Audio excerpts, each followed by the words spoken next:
সাগর তীরে তুমি। সাগরের অগ্নির পরশে সিক্ত হয়ে সমুদ্রের সৌন্দর্য আহরণ করছিলে। অস্তাচলে তখন সূর্য দিগ্বধূর সীমান্তে সিঁদুর পরিয়ে দিচ্ছে। সেই রক্তিমাভা প্রতিফলিত হলো সমুদ্রের জলে। তুমি মেলে দিলে দ্বিঘন দুটি আঁখির পলক। দমকা হাওয়ারা তোমার পরশে হয়ে উঠল উচ্ছল। তোমার আধার ওষ্ঠের ছোঁয়ায় সাগর থেকে আসা বাতাসেরা আপ্লুত। এলোমেলো করে দিল তোমার সুবিন্যস্ত অলোক গুচ্ছ।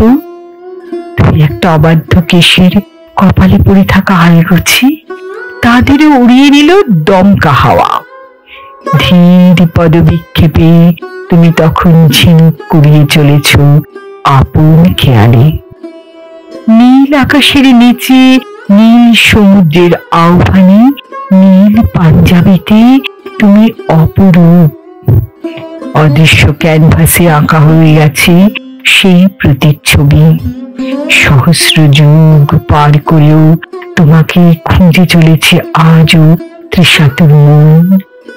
প্রতিটি আষাঢ়ে, শ্রাবণে, চৈত্রে, ফাল্গুনে অথবা প্রথম বৈশাখে।